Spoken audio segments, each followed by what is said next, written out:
Hello, this video is to explain the vocal function exercises by Stimple. There will be a handout in the resources tab of our website that you can download to review the steps. And there's also this progress chart that you can print out as well to keep track of how your vocal function is improving. So the goal of vocal function exercises is to improve your vocal function, how they come together and vibrate most efficiently. You're going to need a stopwatch and this chart to keep track of your progress over time. Some tips for execution are beginning every single attempt. So there's multiple steps. So each exercise, you're going to begin with your abdominal breath, so nice and low. All right, as we've practiced many times, down here in the abdomen, you should feel that expansion, but no movement up here, no tension in the throat. When you phonate, you're going to give us that expanded pharynx, right? So you're going to have that backwards megaphone feel, small in the front, big on the inside, or if you feel it better with the light bulb. Still small in the front, bigger on the inside. You must use your arpeggio at all times, so feel that engaged support when you're singing. You want to have an extremely forward tone, almost nasal, but not quite. So when we're doing like the E vowel that we'll do in a second, you can start by finding getting the tone right here. And getting that tone really forward. We don't want you in the back of the throat. We want it. Put your fingers on your cheeks and try it.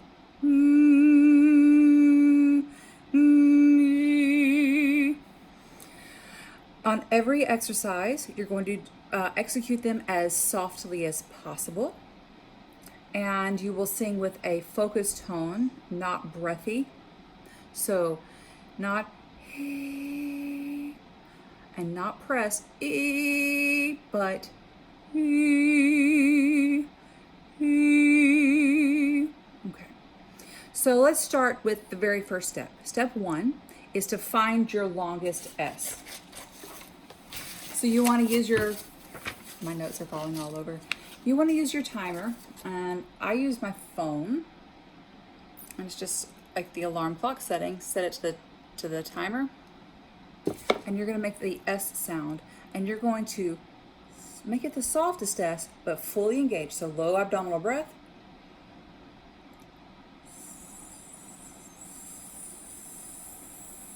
And you want to avoid what I just did there, which is that sound.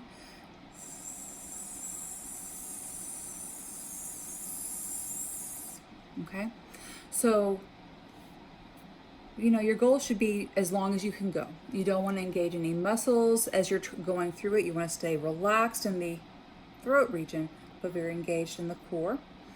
I usually go around 30 seconds. I'd like to get it higher, but that we're all working on things. Some students, they start at like 15, right? So anywhere that you start is fine. Doesn't matter where you start, as long as you keep getting at it, it'll get longer with time. So after you've done the S several times, pick your longest time and mark it on the chart right here where it says S. So you'll put it right there. So we would do today's date, and we will put the time right there.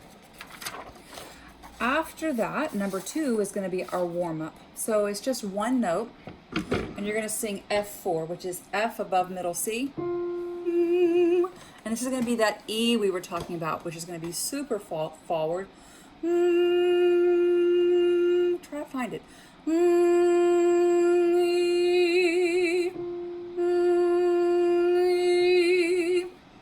Okay. So whenever you get ready to do it, take the low diaphragm breath. And then right before you sing the E, I want you to posture the vowel. So like get your voice, your vocal folds ready, your everything set in your mouth to make that E, and then onset. So first position, E, and you want to try and have it be a clean onset. We want to avoid glottal, E, where you pop. We want to avoid breathy, E. You want to try and get as clean as possible and as softly as possible, fully supported for as long as possible. So, and then, obviously use your timer.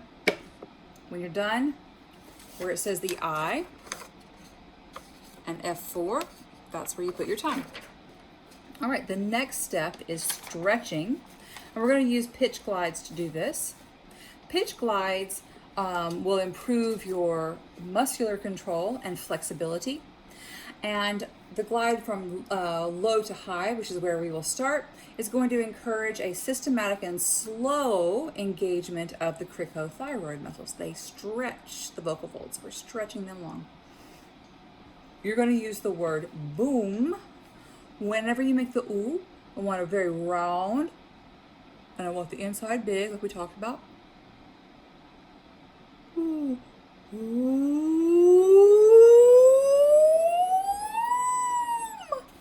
Do it again. Ooh. All the way up. You can also use the word, whoop. Actually, we shouldn't do boom. Whoop. But whatever. Whoop and boom are the same. Ooh and ooh. The lips are going to be rounded. You're going to feel the sympathetic vibrations.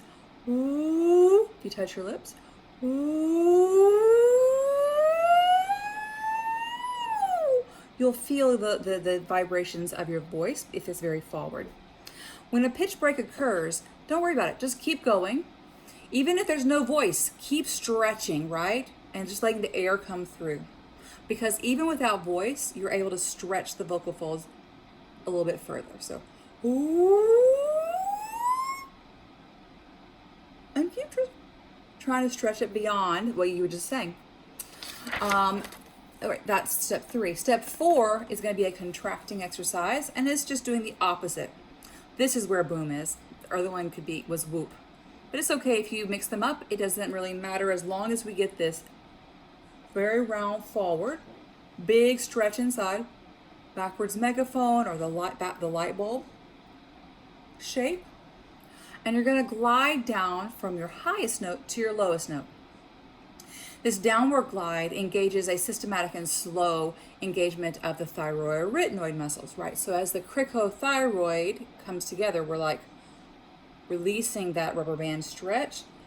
The thyroid-arytenoid muscles will start to come in a little bit and help the vocal folds stay together and sing down through the lower register.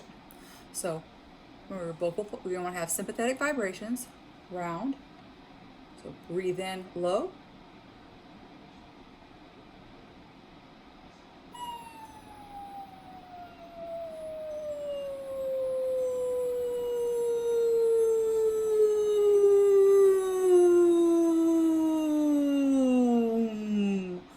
Like that. You don't need to notate anything for your stretches, your pitch glides. Just do it once or twice and practice it. Don't be concerned about your breaks. They will get smoother with time. This will, the coordination of the handoff between the thyroid-arytenoid and the cricothyroid, that will get smoother and more coordinated with time. Just don't worry about it. Just keep going, keep working, keep the tone forward, keep the lips round, keep the space big, and use lots of support through the entire time. Now we have the low impact adductory exercises. This is, you're just going to use the word, say boom, but without the B. Boom. So that round, backwards megaphone. Ooh. Ooh. And you support when you're doing it. We're going to use middle C, D, E, F, and G. Okay? So Just like on the E, the goal is the same. We want to go as softly as forward tone placement, lots of support, lots of stretch, and lots of support. We're going to go as softly as we can and as long as possible. So you'll take out your clock again, and you're going to get your tone really forward, and you're going to say ooh. And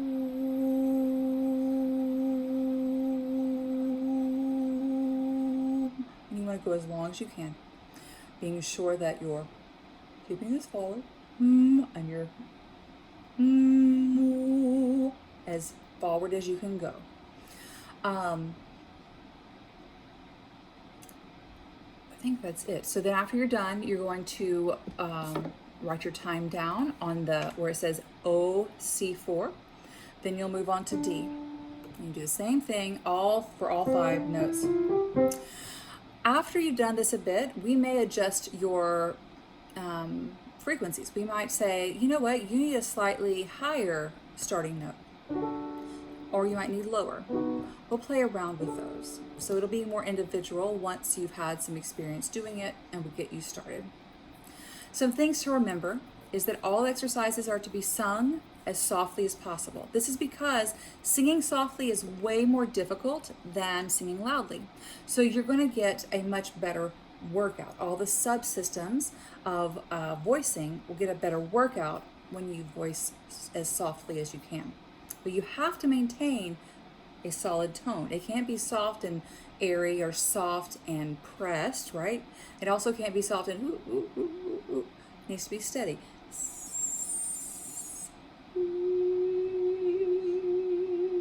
As steady and as strong as you can. Being sure that your tone is very forward, but no tension. If at any time you start to feel tension, stop and try again.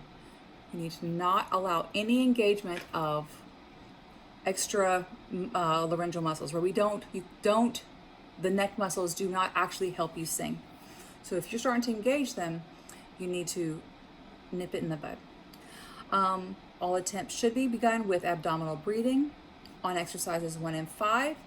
Remember to posture the vowel slightly before you sing it. Right? So you get in there without a glottal attack. Your tone quality will improve with time, as will your maximum phonation time. The phonation time will not improve because of lung capacity. It's going to improve because your vocal folds are having a better connection. The whole purpose of this, vocal function, will have improved. And a note about plotting your progress. Please do it every single day, but don't compare day to day. Let's compare week at a time, right? We'll highlight, the weekly one that we do together, and keep track of how you progress week by week, month by month. There's going to be variability every single day. Some days you're just going to, the humidity might be bad, or the pollen might be high, or you could be tired, or just ate a big meal. There's so many things that can affect your instrument.